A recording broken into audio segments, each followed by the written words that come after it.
Olá, hoje a gente vai falar mais um podcast aqui na ProNutri e hoje a gente vai falar sobre câncer de pulmão, né? Está aqui comigo o Dr. Marclesson Alves. Marclesson é oncologista clínico da ProNutri. Eu sou Francisco Neto, sou cirurgião torácico, também vinculado à ProNutri.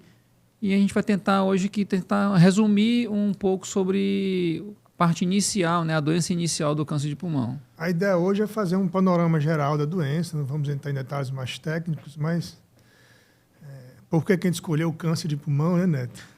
O câncer de pulmão é a terceira causa, né, de câncer em homens e a quarta causa em mulheres. No Brasil, no mundo é a segunda causa, mas ele tem um detalhe mais importante do que propriamente a incidência, que é a mortalidade, né? Ele é um dos cânceres que mais mata no mundo. Provavelmente nos próximos anos ele vai ser o primeiro lugar, vai ser o câncer que mais mata em todo o mundo e não há uma tendência natural de queda por enquanto, e sim ainda de uma progressão. Então a gente está falando de uma doença realmente que tem uma alta prevalência e que tem uma alta mortalidade, né, Marcos? Pois é, esse dado chama a atenção realmente, porque assim, apesar de a gente saber hoje, todo mundo sabe os seus fatores de risco, vamos falar um pouco sobre isso, ser o segundo lugar no mundo, uma doença potencialmente prevenível, chama muita atenção realmente. Esses fatores de risco, né, para quem está assistindo, o mais comum e mais conhecido é o cigarro, é o tabagismo, né? A gente não sabe ainda onde o vapor vai se encaixar nisso, mas a gente tem noção de que ele também deve ter alguma relação. Mas o cigarro tradicional que a gente conhece, esse sim é responsável hoje chegou a ser 95% dos casos, hoje em torno de 85% dos casos. Porque, na verdade, também tem outros fatores de risco que vêm aí se agregando e vêm tendo alguma importância, principalmente em mulheres, né? Como poluição, radônio e doenças pulmonares como enfisema, como tuberculose, broncopatia. Todas elas acabam fazendo um grupo de fatores de risco. Como o Marclesson disse, o principal, que é o cigarro, ele é o mais prevenível de todos, né? Você parou de fumar, você deixa de ter esse fator de risco, você deixa de ter essa incidência tão alta de câncer de pulmão. E isso é um detalhe importante, porque assim, hoje nós estamos vivendo, infelizmente, né, teve uma época que o cigarro ele era charme, ele era luxo, ele era, né, e nós estamos pegando a população que viveu isso, né, Neto? De 20 anos, de 30 anos atrás, que elas fumaram, e hoje nós estamos enfrentando as consequências, né, Neto? 20, 30 anos depois você vai enfrentar a consequência. Claro que parar de fumar em qualquer momento ela é fundamental, né? Você vai viver melhor, você diminui as suas chances de ter câncer, mas o cara que parou há algum tempo ele ainda tem uma chance aumentada. Então, como o Marcos disse, apesar da gente ter uma campanha anti-tabagismo muito forte e que teve efeito, né? Se você pensar que o Brasil ele teve ele não está na mesma evolução do mundo em relação ao crescimento, né? O mundo ele não tem essa campanha de tabagismo tão forte. Os países europeus, os países de primeiro mundo o pessoal ainda fuma muito, né? Ainda tem o hábito de fumar com uma coisa muito real na vida deles. Eu acho que o nosso estado é um dos que menos fuma no Brasil. Né? O Ceará é um dos que menos fuma. Esse ponto a gente tem que bater sempre, porque assim, o jovem de hoje, a gente está vendo isso muito claro. Existe uma tendência nova de que cigarro eletrônico é bom, é menos prejudicial, que isso pode reduzir o tabagismo, o que não é verdade. Né? Ele faz mal, ele não tem nenhuma recomendação de nenhuma sociedade como cessação do tabagismo, então temos que parar o cigarro, isso é bem evidente. Eu acho que... E o cigarro eletrônico entra nessa, né? Ele acaba sendo uma porta de entrada para você acaba evoluindo para outros, para o cigarro comum, até outro tipo de droga, de alguma coisa. Então, assim, a gente tem que ter essa preocupação. A gente teve um trabalho tão forte com o cigarro, conseguiu fazer com que ele, né, realmente, hoje em dia, você quase não tem um jovem que você não vê um amigo seu de 20, 30, 40 anos com todo mundo fumando como era antigamente, mas, ao mesmo tempo, você começa a ver muita gente fumando cigarro eletrônico. Virou uma coisa sociável e que parece que, apesar, como você disse, não existe recomendação nenhuma, é uma quantidade de nicotina muito alta, viciante, até muito mais do que o cigarro, que a quantidade é muito alta, e você tem e é proibido, não está permitido, mesmo assim, ele tem muita comercialização, né? Realmente, a gente parece que é um retrocesso para quem trabalhou tanto contra um fator de risco tão prevenível. Né? E mesmo assim, fora o cigarro, a gente vê, né, Neto? Tem outros fatores de risco. Muita gente que a gente encontra, por que vê o câncer em mim se eu nunca fumei, né? Isso a gente vê muito frequentemente. E você tem, mas aí você tem o tabagismo passivo, né? Aquelas pessoas que convivem com a pessoa fumante, ou em casa, ou no trabalho. Né? A poluição do ar é um fator importante, né? Que a gente tem. Você vai olhar a China, é um fator de risco muito importante na China. E a genética também do asiático tem uma propensão um pouco maior, né? E para a gente que trabalha assim, todos, né, os níveis da saúde, desde a pública à privada, até algumas coisas infecciosas, né? Tuberculose, algumas outras doenças também trazem esse risco, né? Sim, doença ainda frequente, né? Infelizmente, no nosso meio, né, Neto? A gente que trabalha aí também messejando em outros pontos, né? A gente ainda tem uma incidência de tuberculose relativamente alta, né? Em todo o Brasil, na verdade, não só no Ceará. E, como você disse, não poupa paciente do sistema público ou do sistema privado, né? Todas as pessoas estão sujeitas, né? Estão expostas a ter uma tuberculose. Uma sequela de tuberculose pode gerar um câncer. Naquela sequela você pode ter o desenvolvimento de um câncer. Eu acho que além da prevenção, né, Marcos, a gente tem que falar sobre diagnóstico precoce, né? A gente está falando de uma doença que a mortalidade dela hoje gira em torno de 83%. Chegou a ser 87%, hoje 83%. Nos Estados Unidos, um pouco menos do que isso. Então, poxa, de cada 10 pessoas que são diagnosticadas, 8 vão morrer do câncer de pulmão. E isso muito relacionado ao fato de que de cada 10 pessoas diagnosticadas, 8 pessoas são diagnosticadas em fase mais avançada da doença, né? Então, a gente acaba não tendo o paciente com uma doença inicial e sim uma doença avançada. Apesar de já ser sabido, né, a gente tem literatura científica afirmando isso, que o rastreamento do câncer de pulmão com tomografia em populações de alto risco, o que é que a gente considera como populações de alto risco? Pacientes assim, entre 50 e 80 anos, pacientes que fumaram mais de 20 maços ano. Que conta é essa? 20 maços ano? É que se você fumar uma carteira de cigarro por dia durante 20 anos. Esse é um mínimo para você dizer, olha, eu tenho um fator de risco aumentado. Mas eu fumei 2 carteiras de cigarro por dia. Aí bastam 10 anos, né? Eu fumei meia carteira, você teria 40 anos. Então, você faz essa conta, se for acima de 20 maços ano, você já é um paciente que tem o potencial de ter um câncer de pulmão. Então, 50 anos, 20 maços ano, parou de fumar menos de 15, quer dizer, não é aquele paciente que parou de fumar mais de 30 anos, 40 anos, não. Ele tem que ser um tabagista, não é ativo, mas pode ser ativo e pode ser um que parou recente.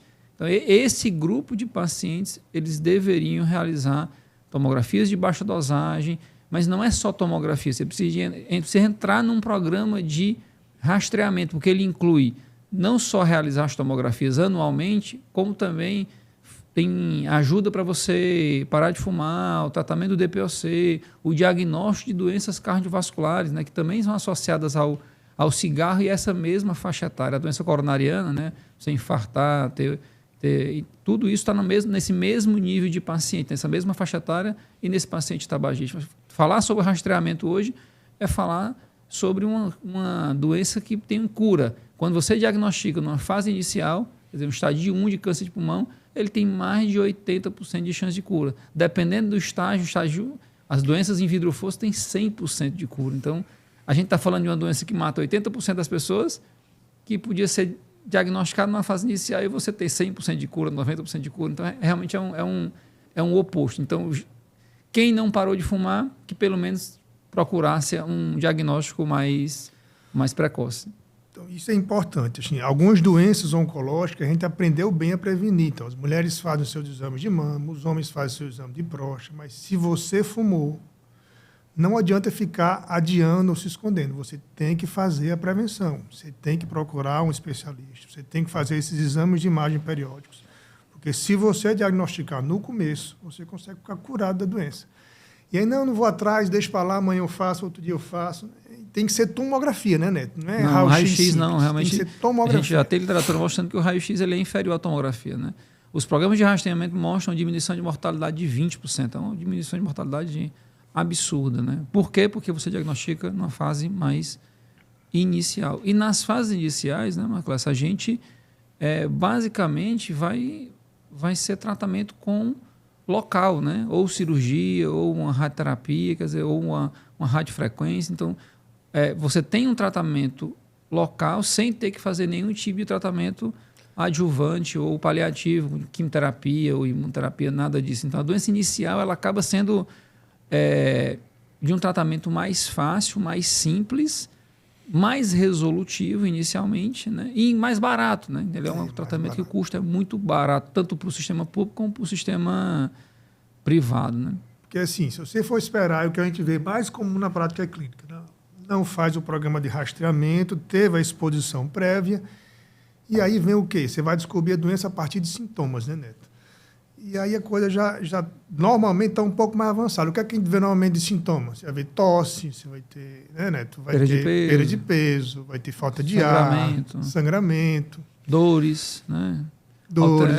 Sintomas relacionados à própria metástase, né, como alteração de metástase cerebral, com náusea, vômito, uma cefaleia, né, que não melhora, entendeu? Então, assim, realmente 80% dos pacientes são sintomáticos, mas a maior parte desses sintomas está relacionado muito à doença avançada e não à doença inicial. Então, você não pode esperar um sintoma no câncer de pulmão e achar que vai ter uma doença inicial. É muito raro, né? Obviamente que nesse momento a gente tem uma chance, tem toda uma série de inovações, nós vamos conversar, mas assim, se você for esperar o sintoma para descobrir a doença e tratar, obviamente você está saindo um pouco atrás.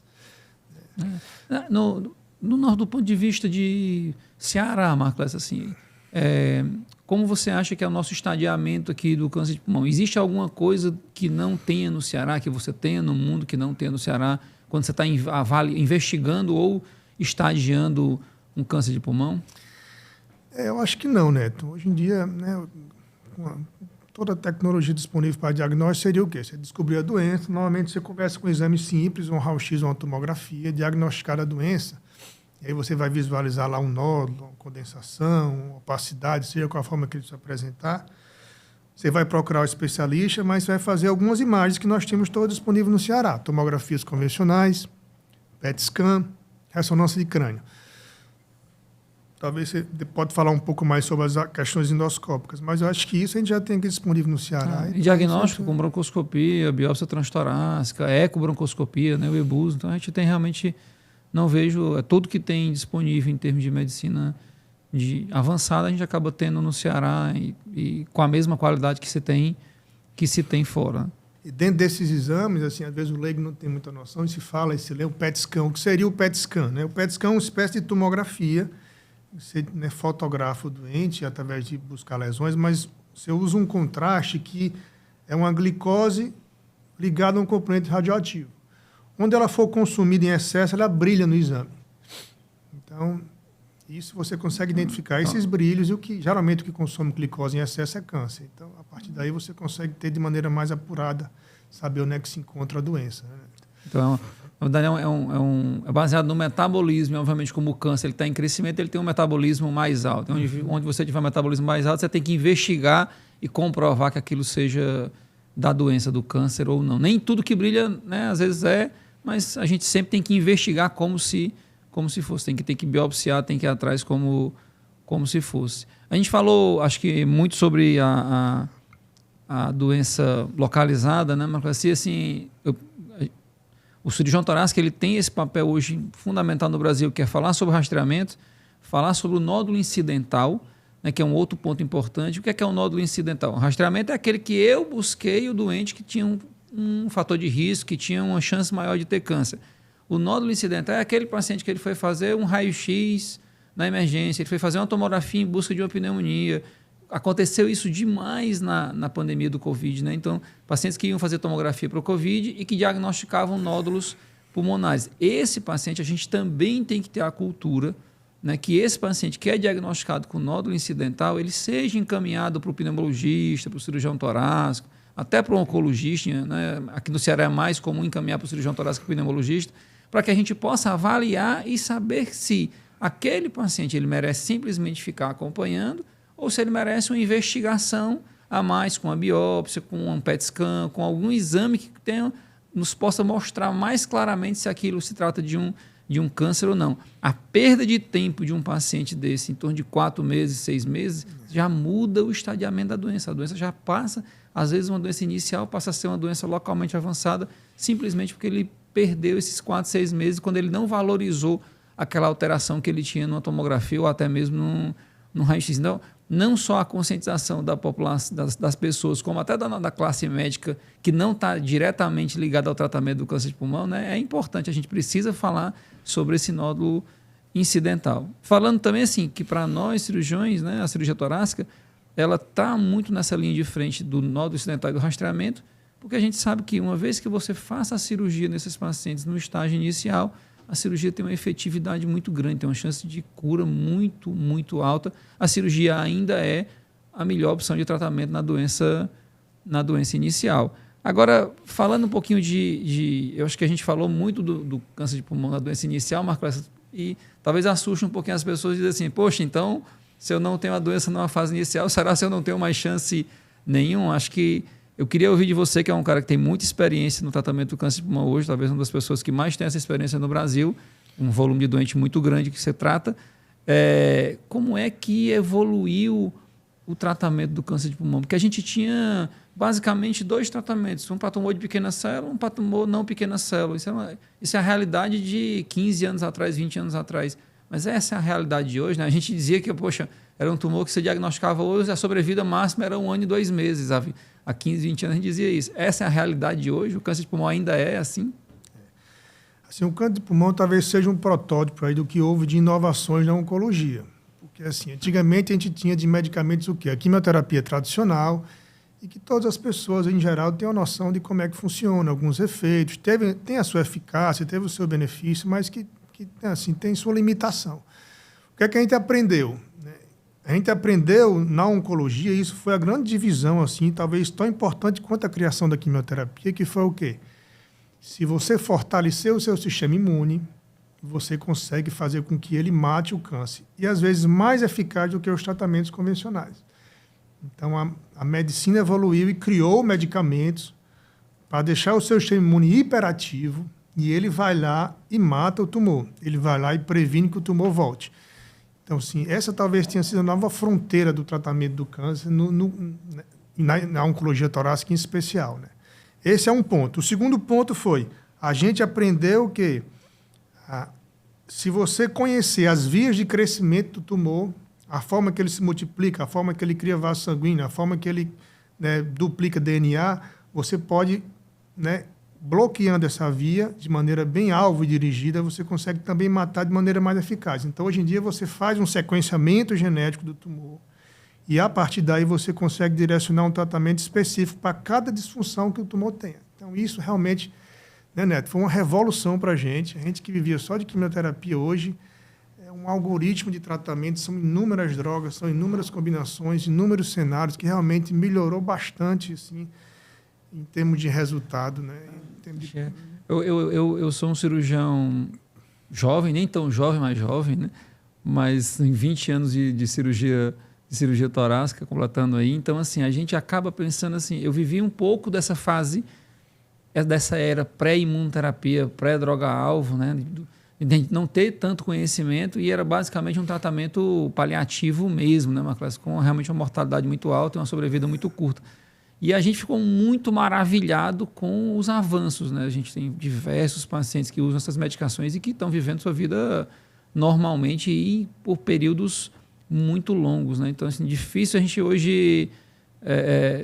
a gente tinha um desânimo muito grande com o tratamento do câncer. Hoje, na verdade, o que a gente tem mais é ânimo. É raro a gente ver um paciente que não responda a alguma terapia, né? Então, ainda tem, claro que tem os casos muito rápidos, de doenças muito agressivas, mas hoje eles são a minoria. Mas acho que aproveitando esse gancho, Marco, de quando você falou que, poxa, a gente tinha 2 receitas, aí agora a gente tem um mundo de opções, desde você encaixar a cirurgia em pacientes que você não operava antes, né? Cirurgias que hoje em dia você não faz mais porque você tem tratamentos mais efetivos, então é difícil. Como é que você vê essa relação de tratamento do câncer de pulmão? Como é que você acha que é o ideal? Qual é a ideia da Pronutri, por exemplo, para o tratamento ideal do câncer de pulmão em termos de estrutura, de equipe? Como é que você vê isso? Realmente, Neto, e nós estamos juntos aí toda semana nisso, mas assim, o ideal é que hoje em dia a gente sabe que cada profissional na sua área ele consegue trazer uma contribuição específica para o tratamento. Então, o ideal é uma equipe multidisciplinar, vários profissionais conjuntos, discutindo aquele caso, contribuindo, e a gente vê como isso consegue engrandecer em termos de resultado, né? Semanalmente, né? Nós estamos reunidos, né? O nosso time de tórax, discutindo casos mais complexos, discutindo até casos mais simples também, para cada um na sua área contribuindo, e quando a gente soma essas informações, cada pessoa pensando junto, pensando aquele doente naquele momento, né? 10, 8, 15 profissionais focados naquele doente, o resultado final realmente é muito superior do que você fazer só uma única pessoa tomando decisões em termos de abordagem, né? A gente foi pioneiro nisso, né? Dessa reunião multidisciplinar específica do tórax. Eu acho que a gente já vem há alguns anos que a gente vem fazendo. Pré-pandemia a gente fazia, né? Já fazia muito. Eu acho que hoje em dia virou uma coisa mais comum em todo lugar. A gente tem isso tanto no serviço público como no serviço privado. A gente o que a gente faz no serviço privado, a gente tenta transportar o que a gente pode para o serviço público. Eu acho que isso é uma coisa fundamental. E realmente, assim, mudou muito tanto o nosso nível de conhecimento das outras especialidades, como também a nossa melhoria acho que você falou uma coisa fundamental que eu penso hoje, que é você tratar câncer de pulmão, é tratar em equipe e é tratar um paciente, é uma pessoa, né? Cada doença ela está numa pessoa específica, e você tem que tratar aquele paciente da melhor forma possível e individualizando. Claro que você tem linhas gerais, né? Nós temos os guidelines, que a gente fala muito sobre guidelines, então tem linhas gerais que a gente sabe que tem que seguir, mas obviamente a gente individualiza o tratamento para aquele paciente, para a realidade daquele paciente física, de convênio, da própria doença. Então tudo isso tem que ser colocado junto. E assim, realmente, essa nossa reunião semanal, ela trouxe um ganho enorme, né? Tem cirurgião torácico, oncologista, não só um, como vários. Então isso acaba gerando uma discussão e um engrandecimento de todos.